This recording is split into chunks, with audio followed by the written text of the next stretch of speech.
आखिरकार कई असफल प्रयास के बाद आर्मेनिया और अजरबैजान के बीच में युद्ध विराम हुआ। युद्ध अपने पीछे एक दुख और त्रासदी छोड़ जाता है। आइए देखते हैं किसने क्या खोया क्या पाया।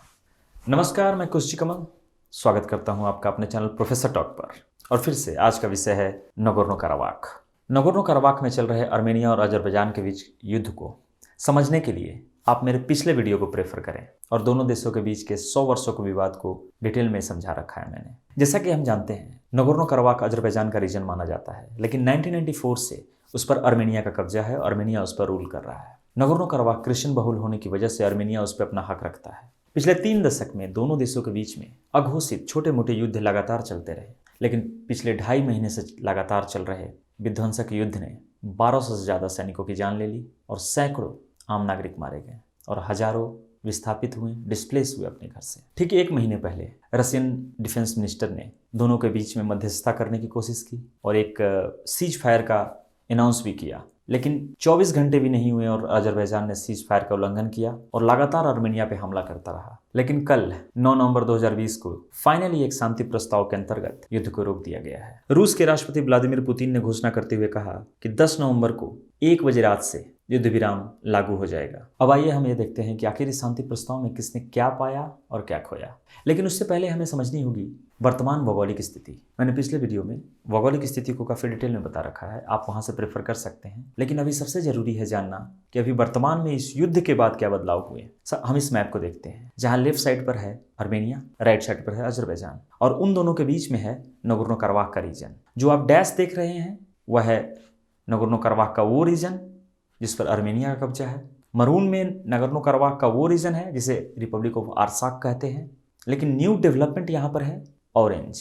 ऑरेंज वह रीजन है जो पहले तो आर्मेनिया के कब्जे में था, लेकिन इस युद्ध में अजरबैजान ने कब्जा किया है तुर्की के सहयोग से। और इस मैप में गौर करने वाली सबसे बड़ी बात है कि नगोर्नो कराबाख की सेकंड सबसे बड़ी जो सिटी है शूशा, उस पर अब अजरबैजान का कब्जा हो गया है। पिछली रविवार को अचानक से हमला करके उन्होंने उस सिटी पर भी कब्जा किया, जो मात्र राजधानी स्तेपनेकर्द से 10 किलोमीटर की दूरी पर है। अब इस शांति प्रस्ताव के कुछ मुख्य बिंदुओं पर ध्यान देते हैं। उसमें सबसे पहला प्रमुख मुख्य बिंदु ये है, जितना भी क्षेत्र पर अजरबैजान ने कब्जा किया है वह अजरबैजान के हिस्से में ही रहेगा। यही नहीं, उसके आसपास के क्षेत्र भी अजरबैजान के कब्जे में रहेंगे। आर्मेनिया को इन सभी क्षेत्रों से अपने सेना को वापस बुलाना होगा। और यदि इन दोनों देशों के बीच में भी कोई इकोनॉमिकल एंड ट्रांसपोर्टेशनल सिस्टम बना हुआ है, उसको फिर से स्टार्ट करना होगा। और रशिया के राष्ट्रपति व्लादिमीर पुतिन ने अपने वक्तव्य में ये कहा कि इन दोनों देशों के बीच में रशिया की 2000 शांति सेना बहाल की जाएगी कि भविष्य में कभी किसी प्रकार का झगड़ा नहीं हो, किसी प्रकार का युद्ध ना हो। अजरबैजान की तरफ से तुर्की भी पीस कीपर का काम करेगा, क्योंकि युद्ध में भी तुर्की ने साथ दिया है और वो रशिया पर उतना भरोसा नहीं करता। मूलतः ये शांति वार्ता जो है वो अजरबैजान की जीत और आर्मेनिया की हार को दर्शाता है। शांति प्रस्ताव के बाद अजरबैजान के राष्ट्रपति इल्हाम अलीयव ने खुशी जाहिर करते हुए कहा उनकी जीत हुई है और आर्मेनिया को अजरबैजान के सामने घुटने टेकने पड़े। इस्लामिक सिटी शूशा को अपने कब्जे में लेने के कारण शायद अजरबैजानियों की खुशी दुगनी हो गई है। इस पर आर्मेनिया के प्रधानमंत्री निकोल पाशिनियान ने अपने संवाद में कहा कि शांति वार्ता उनके लिए और उनके देश के लोगों के लिए अति दुखदायी है, असहनीय दुख है, लेकिन उन्होंने जो डिसीजन लिया है वो वर्तमान स्थिति को समझते हुए लिया है। उन्होंने ये भी कहा कि हम तब तक डिफीटेड नहीं हैं जब तक हम खुद को डिफीटेड मान नहीं लेते हैं। इस शांति वार्ता के घोषणा होने के कुछ देर बाद ही